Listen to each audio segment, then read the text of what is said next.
되었습니다. 주님의 말씀입니다. 하느님 감사합니다. 모두 일어서십시오. 알렐루야. 할렐루야. 보소서 저는 주님의 종입니다. 말씀하신 대로 저에게 이루어지기를 바랍니다. 할렐루야. 주님께서 여러분과 함께 루카가 전한 거룩한 복음입니다. 그 무렵 마리아는 길을 떠나 서둘러 유다 산악 지방에 있는 한 고을로 갔다. 그리고 즈카르야의 집에 들어가 엘리사벳에게 인사하였다. 엘리사벳이 마리아의 인사말을 들을 때 그의 태 안에서 아기가 뛰놀았다. 엘리사벳은 성령으로 가득 차 큰 소리로 외쳤다. 당신은 여인들 가운데서 가장 복되시며 당신 태중의 아기도 복되십니다. 내 주님의 어머니께서 저에게 오시다니 어찌된 일입니까? 보십시오. 당신의 임산말 소리가 제 귀에 들리자 저의 태 안에서 아기가 즐거워 뛰놀았습니다. 행복하십니다. 주님께서 하신 말씀이 이루어지리라고 믿으신 분. 주님의 말씀입니다. 그리스도의 찬양합니다. 참 예수님, 그래요. 반가워요. 예. 평소에는 이렇게 혼자 미사예요. 여기 아무도 없이.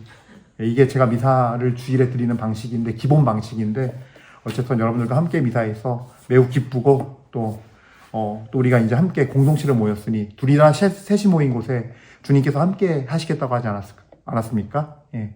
물론 혼자 있을 때 함께 안 하시겠다는 의미는 아니지만, 확실하게 내가 너희와 함께 할게. 내 이름으로 모여 있으면 이 약속인 것 같아요. 그래요. 오늘 지금 이 자리에 우리 주님께서 함께 하실 텐데, 그 주님의 이름을 진정으로 찬미드리고, 또 그 주님께 감사를 함께 드리면서 이 미사를 봉헌합시다.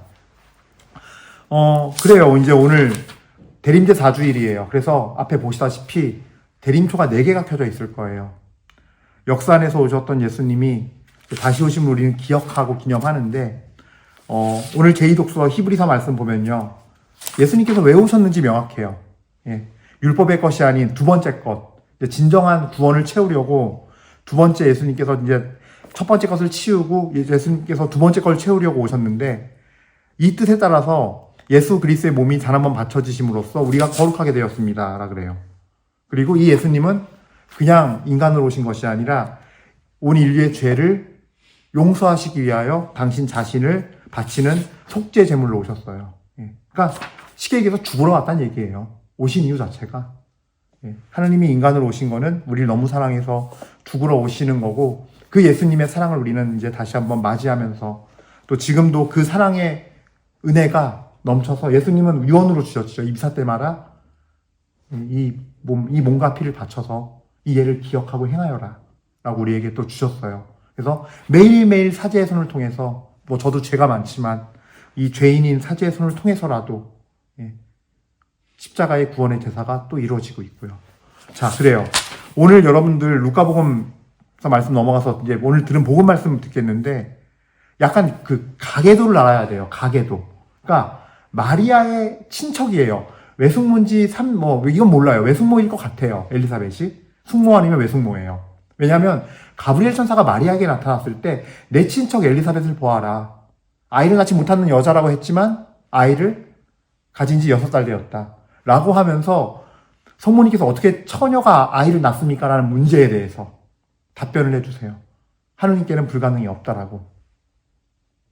그러니까 불임인 여성이어도 또 처녀여도 성령께서 임하시면, 또 하나님의 뜻이 임하시면 다 된다. 불가능이 없다.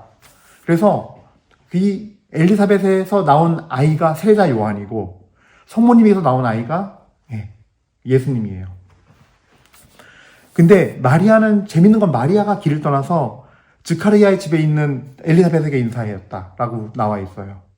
근데 저는 사실 이게 아이를 가진 한 여성이 다른 아이를 가진 여성에게 간다는 의미 이상이라고 전 봐요.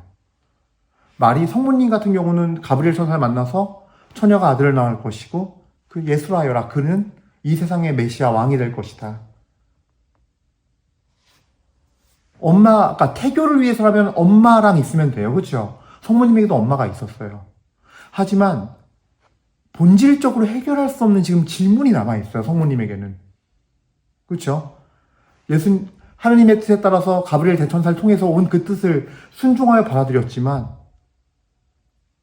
자신이 정말 받아들인 그 이 순종에 대한 의미라던가 이거를 이 영적인 놀라운 신비로운 일을 공유할 수 있고 답을 줄 수 있고 깨닫게 해줄 수 있는 존재는 성모님의 어머니인 안나는 아니었을 수도 있다는 거예요. 저는 모르긴 하겠지만 그렇잖아요. 단순히 태교를 위해 했다면 엄마 안나에게만 도움받으면 돼요. 예. 하지만 엄마 안나도 풀 수 없는 문제가 남아있었던 거죠. 근데 반면에 엘리사벳, 숙모나 외숙모가 될 엘리사벳은 어때요? 불임이었는데 하나님의 뜻에 따라 아이를 가졌어요. 또 남편 즈카르야가 사제예요. 사제의 봉사직이 되어서 성소 안에 들어갔다가 가브리엘 천사를 만나서 이 즈카리야 사제가 믿지를 못해요. 너 때가 되면 이루어질 일인데 못 믿으니 너는 아이가 태어날 때까지 말을 못할 것이다. 나왔는데 말을 못해요. 하지만 쓸 수는 있잖아요. 내가 왜 말을 못하게 됐는지 쓸 수밖에 없잖아요, 상황이. 그러면서 이제 소문이 다 났죠. 거기서 천사를 만났고 그 천사 이름은 가브리엘이고 이 천사 말을 안 믿어서 벙어리가 됐대. 근데 와이프가 불임인데 애를 가질 거래. 근데 얘를 진짜 가졌어요. 또 즈카르야도 벙어리가 된 다음에 주님의 뜻에 순종을 했을까요, 안 했을까요? 한 거예요.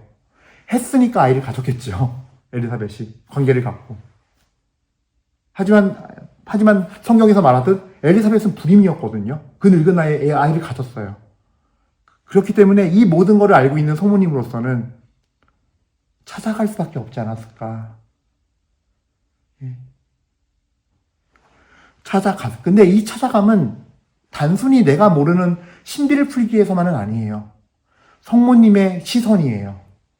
성모님의 시선은 아이 못 낳는 여자였는데 아이를 가져서 너무 신기해서 배가 얼마나 나왔나 그거 보러 간 게 아니에요. 그렇겠죠? 뭘 보러 갔을까요?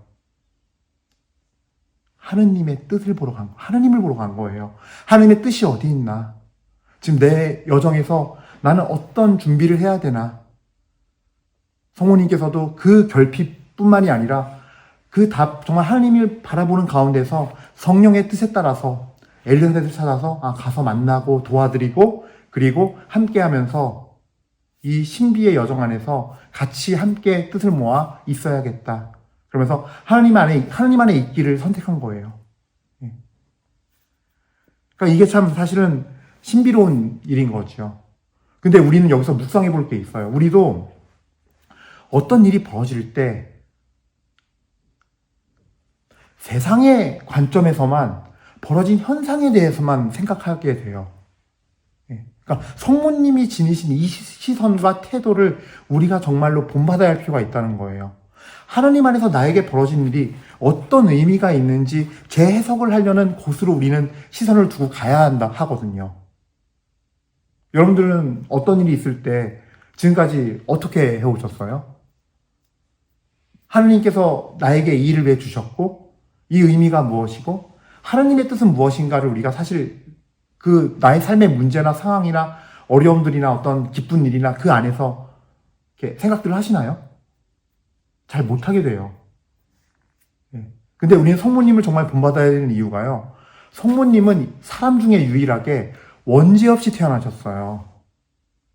원죄 없이 태어나셨다는 얘기는요. 우리 인간은 다 하나님의 모상이거든요. 그러니까 하나님의 상을 지니겠는데 진짜는 아니에요. 모상이에요. 모형 같은 모상. 근데 원죄 없이 태어나신 성모님은요. 하나님의 상이에요. 형상. 상이에요. 좀 표현이 좀 그래서 근데 진상이에요. 진상. 어찌 보면은. 진상 부린다 진상이 아니라. 그래서 쳐다보고 본받아야 되는 거예요. 죄가 없이 온전하신 하나님의 그 선하심과 거룩하심과 그 사랑의 마음을 그대로 지녔기 때문에 하나님의 선하신 능력을 그대로 지녔기 때문에 성모님을 쳐다보고 이분이 가신 길을 우리도 본받아서 가야 되는 거예요. 하나님의 형상을 하나님의 상을 완전히 지니고 하나님의 모습에 따라서 살아가는 그런 믿음의 사람이기 때문에 그 안에 우리의 삶의 답이 진리가 담겨 있기 때문이에요. 뭔지 알겠죠?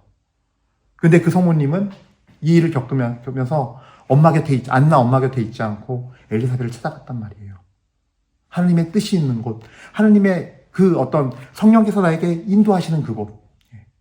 그리고 거기서 지내면서 또 놀라운 일이 또 하나 벌어져요. 엘리사벳은 어떻게 알고서, 성모님은 말을 한 적이 없어요, 심지어. 이게 가브리엘 천사를 만나고 얼마 안 지나서 그냥 누구에게 말도 못하고 그냥 갔을 거예요. 최소한 엄마 아빠에게 말했겠죠, 성모님의 엄마 아빠에게는. 근데 엘리사벳은 알아봐요. 성령으로 가득 차 큰 소리로 외쳤다 하시면서 복되시다 그랬어요. 그리고 마지막에 행복하십니다. 주님이 하신 말씀이 이루어지리라고 믿으신 분. 성령께서 엘리사벳에게 이런 어떤 말을 입에 담아서 성모님에게 인사하게 하신 이유는 성모님으로 하여금 확신을 갖게 하려는 것이죠. 너 지금 죽을 위험에 처한 거 아니야. 여러분도 아시겠지만 결혼하지 않은 여자가 임신을 하면은 어떻게 돼요? 돌에 맞아 죽는다는 얘기 많이 들으셨죠? 율법에 따르면 돌로 쳐 죽여요, 그 마을에서. 얼마나 불안했겠어요, 성모님은 사실. 그럼에도 불구하고 하나님께서는 계속 끊임없는 확증을 주는 거예요. 우리도 우리 삶 안에서 하나님 안에 살아가는 삶을 살아갈 때 사실은 그런 확증을 다른 사람을 통해서 혹은 나의 어떤 상황을 통해서 어떤 일을 통해서 듣게 돼요. 그래서 나로 하여금 깨닫게 해주고 알게 해주고 격려하시는 하나님 만날 수 있어요. 성모님에게는 그분이 오늘 엘리사벳 성녀예요. 근데 이것은 우리가 정말 하나님을 바라보고 하나님의 시선 안에서 살아가면서 그분의 뜻을 내가 품고서 정말 딱 끌어안고 사랑으로 따라갈 때 하나님이 우리에게 확증시켜 주시는 것들이고 알려주시는 것들이고 함께 해주시는 것들이에요. 그리고 그런데 이런 건 있어요. 성모님의 그 상황을 치워주진 않아요. 지금 여전히 성모님은 어떤 상황이에요? 남자가 누군지 모르는 아이를 가진 사람에 불과해요. 그 상황 자체가 해결되는 건 아니에요. 하지만 그 상황에서도 복된 자로서 하나님이 함께하는 자로서 주님의 평화와 기쁨과 그 은혜가 떠나지 않는 존재로서 있는 거지요.